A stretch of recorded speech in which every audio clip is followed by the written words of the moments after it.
So I'm reminded every year of the things that connect me and connect everybody in our community, and one of those things is Christmas time. And Christmas always brings to mind a place of warmth and stillness and coziness for me. And I love warmth, stillness, and coziness. And as a Buddhist meditation practitioner for over 15 years, two things that I have found very valuable are the stillness and the quietness of the meditation practice, and the ability to be away from people. That being said, I also came into a new aspect of my personality that I didn't expect because of a choice that I needed to make that was very important. And that was raising my grandson, Zachary. So by choice, I became one of the grandparents you hear about that do raise their grandchildren. And as you know, as parents, and if you've ever been around children, children love Christmas, and they love the activities that go with it. It's not about being quiet and still. And Zachary wanted to go to Sparkle. I did not want to go to Sparkle. My button's not working.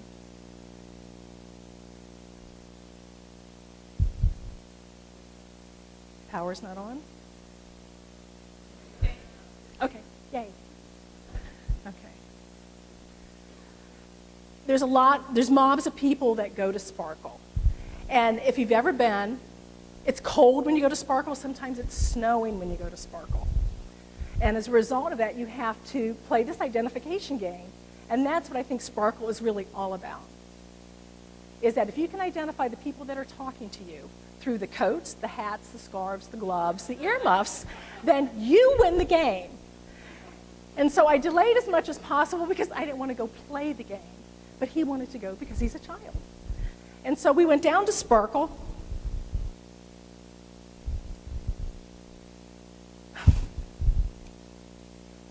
Power was off. Okay. And there we were. And so the first thing that I hear from Zachary is, Grandma, let's go over here. And I found myself at the Humane Society table buying catnip toys and giving a donation to them.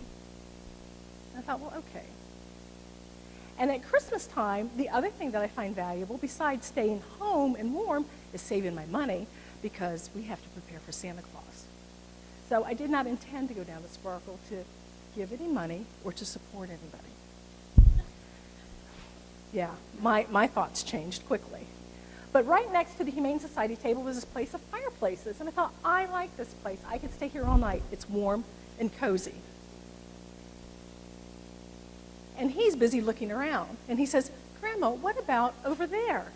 Let's go over there. And over there, I saw two college kids standing from Penn State, and they had a can that said, Help Kids with Cancer. And in my mind, I'm thinking, another donation. And again, I'm still thinking from my ego, and I'm still thinking from my mind. And Zachary bends over, and he says, look, there's money on the ground. Shiny penny and a shiny dime. And he picks up that money, and he says, Grandma, can I give this to these people? They're helping kids with cancer. And I could feel that tug of shame on my spine and going, yes, Zachary, you can put the money in the can. These kids at Penn State, they raise millions of dollars every year through a dance-a-thon, and they give it to kids with cancer. It's called Thon. It's a fabulous organization. And so after Zachary willfully picked up the money off the ground and said, look what I found, I can give this, I reached into my purse, gave them a nice donation, and there you have it. That's kind of what he's about. So we continue on our journey, and I'm wondering, where in the world will this journey land us next? And I'm hoping that perhaps after we have dinner again, because we already had dinner once at night, that he would be satisfied. He would be full, and he would want to go home because I still wanted to be warm and cozy.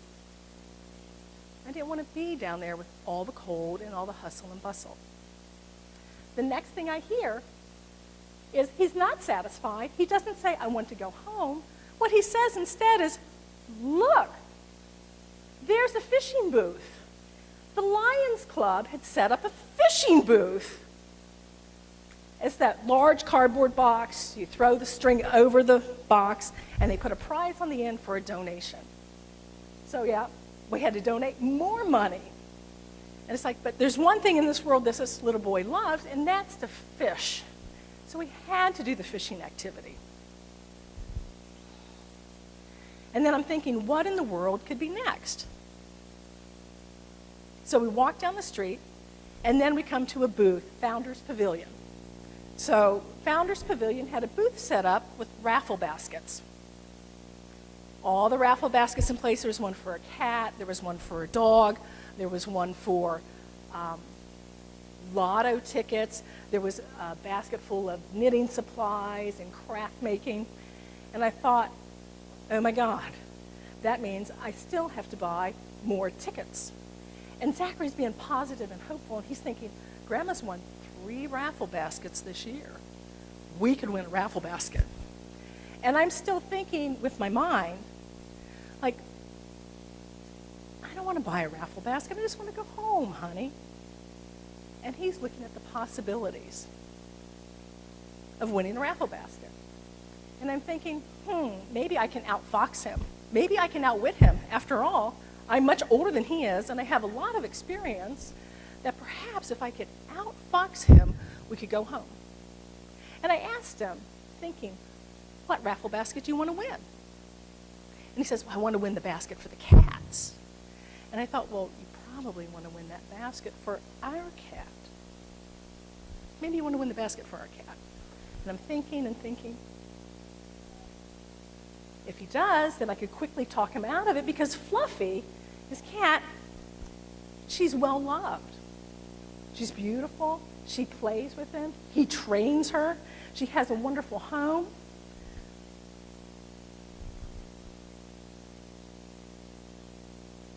And then he said, Grandma, I want to win the kitty basket because there's lots of cats and animals out there that don't have a home.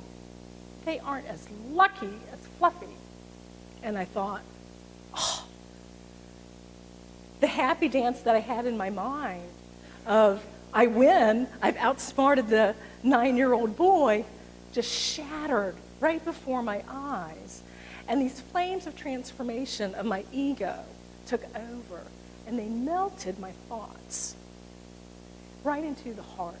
And it was as if I felt like the Grinch who stole Christmas that day. And there was this expansion that was inconceivable, completely possible through his presence and willing to give to others.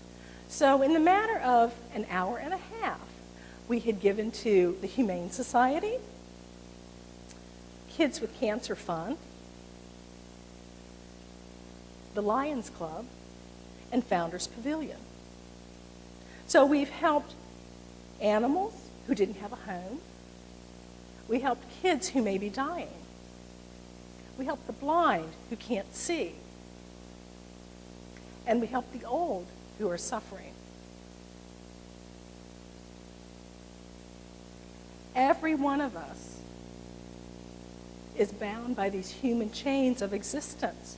All of these conditions. There's not one person that's not affected by these threads that connect us and the suffering that happens in people's lives. And so through the eyes of this child and his willingness to pick up a dime and a penny off the ground,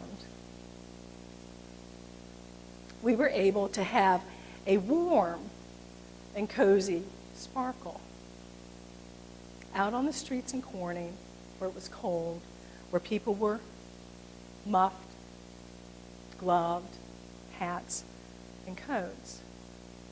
And he's taught me that that warmth of the heart is what is important in our lives, and the ability to give and stay connected as human beings. Namaste.